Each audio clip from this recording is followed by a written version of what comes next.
This question a lot. People ask me how to establish yourself as a working musician abroad. How do you establish yourself as a working musician like overseas in different countries, in different venues? And so today we're going to talk about advice, 6 tips for working musicians to get the gig abroad, to work abroad. Say you live in the United States and you want to work in Macau, or you want to work in Hong Kong, or you want to work in Singapore or Jakarta.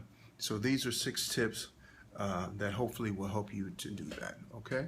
So number 1, as a top 40 band, as a hip hop band, as a smooth jazz band, as a duo, as a solo, single act, a solo artist, as a DJ, the number 1 thing in my estimation, and this is my opinion, number 1, establish,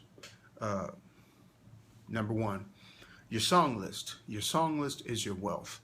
To know as many songs as possible in many different styles as possible, for many different occasions as possible.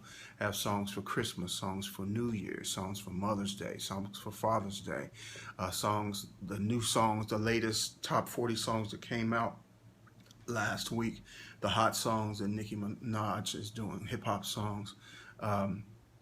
Know the latest top 40 stuff. Be able to go back to the Motown era and perform those songs well. What else? Even some country music and the songs of the country that you're working in. For instance, if you're working in Chinese, learn some Chinese songs. So your song list is your wealth.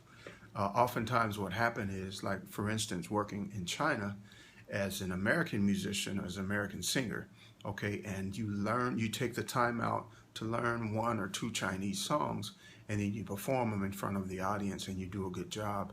They really appreciate that as a Chinese audience, and so you can have great success in terms of that, taking the time to learn those songs, building your song list wealth. And so in Vegas, I knew a duo who had 4,000 songs on their song list, and they performed to tracks, and they had 4,000 tracks on their track list. And so so number 1, having a vast amount of songs on your song list. Number 2, having a social media presence is very important as a band who wants to travel abroad and perform. YouTube, having a YouTube page of your band performing live or in studio, doing what you do. That way when the audition comes up, you're already prepared. You already have the links that you can send out. Having a LinkedIn page where people can give you shout outs and tell how it was working with you in your field. That goes a long ways, having recommendations from venues where you've already performed, and any big sort of convention you've played at, to have the host to send a good email and put it on your website, whatever. A website, having a good website, well put together, color theory intact, and all the different pages of social media and everything represented on your web page as well. All of these things are establishing a social media presence, and it allows you to be touched and contacted when gigs do come available. One third way that people get gigs, people use agents. So the agent would have the contacts already. They'd have the venues on their team, and then so it's the agent's job to find the right band, the right singer, that fits the gig. So the gig might ask for an 8-piece band with 2 female singers up front and a male singer with a guitar, bass, keys, and drums, that sort of thing. Well, if the agency has the bands with that, your band might be the one that fits that. So you're already connected to an agency, and when that gig comes available, you get the look. Okay? So those are 3 things on how to get the gig. Now the next 3 things I'm going to talk about will deal with how to keep the gig once you have it, okay? And how to establish yourself as a good musician once you have the gig. So number 4, practice your craft daily. Practice the fundamentals. As a piano player, practice the different chord structures, the seventh chords, the sixth chords, the dominants, learn the scales, learn the modes, and those sorts of things. Always continue to be a student. Find some books on chords, on music theory.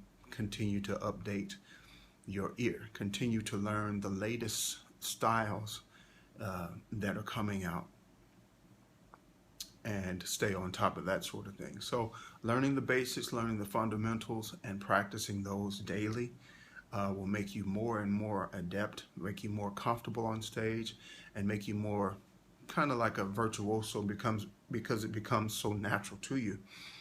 You're not thinking about it anymore, and now you can just express whatever it is you feel on your instrument. Number 5, being personable. That goes a long way in my experience as a musician.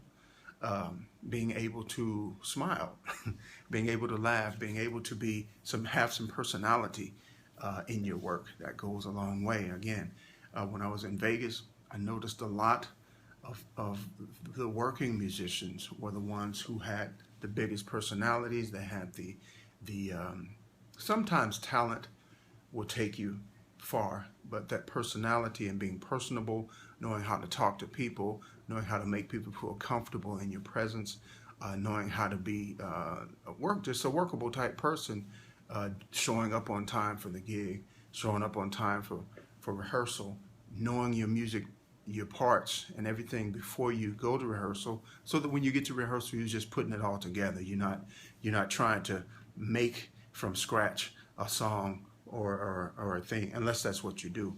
Sometimes that's people's process. They like to show up to rehearsal and create.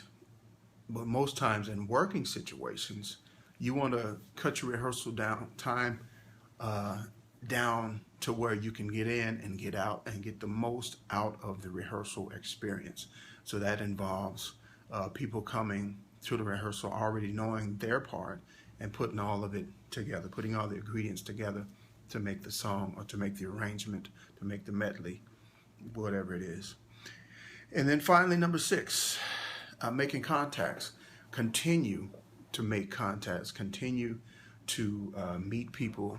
Continue to build your Rolodex, because you never know. You meet one person today, 2 years from now, they could be a F&B manager or entertainment manager at one of these big hotels or casinos or something like that. And so you continue to build your Rolodex. You continue to build your LinkedIn type accounts where you're making contacts constantly. And so that's a big thing. So to be connected and to be able to have the reputation of being great at what you do, at being a great musician, at being a great singer, at being a personal type of person, personable, and to be, easy to work with, easy to get along with.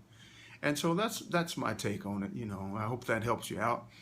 Again, follow me on Twitter at Power48, on Instagram, WatchAndPlayOnline. On Facebook, my music page is Watch and Play Online as well.